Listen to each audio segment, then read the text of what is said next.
What's happening, my friends of YouTube? Had to figure out where I'm at right now. Hey, again, this is on the topic of sales leadership. I just wrapped up a 90-minute mastermind. For those that have contact with me in the real estate industry, know that I put together top producing agent masterminds. I just did my very first mastermind for my local community.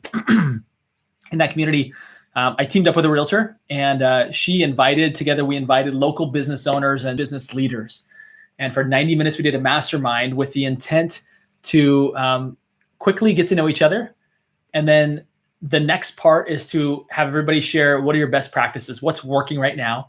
And then we jump to what's not working for you, so that the entire group could go to work on solving that person's problem. And you'd think that everything from restaurants to a gold shop, to the owner of a large software company, to a title and escrow, to a real estate agent, like, what in the world do we have to do with each other, right? Like, can we really help solve each other's problems?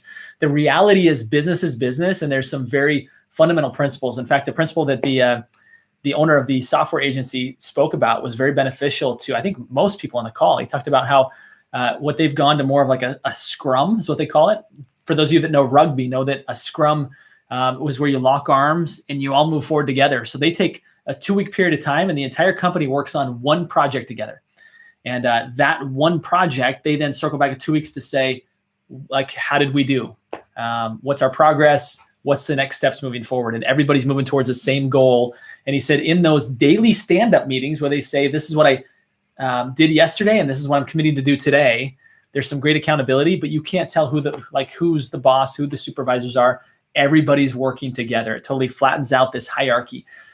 So that was a key principle. My point in sharing all of this is that I walked away as a better business leader having attended this. Secondly, the people in my community walked away as better business leaders as a result of this mastermind that we put together and that I helped moderate and organize. Now, you might be asking yourself, again, what does that have to do with being great at sales? Like, did I get any sales from that? You know, I would guess that this realtor partner of mine that was there in the lender will probably send me some more business, but that was not the intent. I just know that when I step up as a leader and I give value to my community, and I give value, and I learn how to lead, I learn how to speak, and I learn how to communicate. Number one, it refines my skills as a leader, as somebody in sales. It refines my ability to listen and to communicate. And so that absolutely 100% happened. So I would encourage you that if you're thinking about, how do I become better at sales? How do I grow my sales? I want you to totally think differently than what everything else is teaching you out there, which is prospect longer, prospect harder. That may very well be what you need to do as well. And in fact, that's probably part of what you need to do. But in addition to that, I want you to think more holistically and say, part of my problem is, and that I'm not selling enough, maybe the fact that I'm not leading enough. I'm not a strong enough leader. And so what can I do to begin to step into leadership opportunities? Now, you got to be careful here, because you can actually put all your attention towards being on committees and boards and all this stuff, and you don't do the one thing, which is reach out and prospect and make contact with people in order to be great at sales.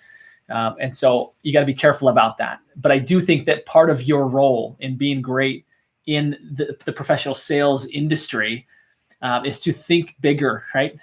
Think bigger than just, I'm going to go sell people. But what value can I bring into my community?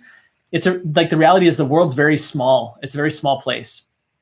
When you start to give value and become known as somebody who's elevating the game of other people around you, people remember that, and your name comes up, and introductions happen, and you have the trust of an ecosystem. You have the trust of a group of people who are influential and have the ability to say good things about you, to open doors that would have taken you a lot of cold calling to ever actually get into.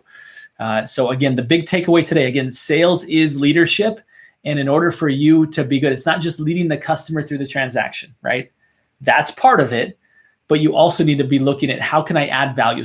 Like, leadership is influence. So how can I be influencing people for good without any direct expectation of what's going to come of this, right? And watch what happens. Watch the doors that start to open. Watch your own abilities to be able to communicate and to be able to get better at what you're doing and to get better in when you are in front of a customer, all those skills will be sharpened and you'll be in a much better spot to be able to lead your customers, and doors again will start to open. So thank you for tuning in to this episode and video of Sales is Leadership. And I look forward to talking with you on the next one. How do I turn this thing off? That is the big question. Have a good night, everybody.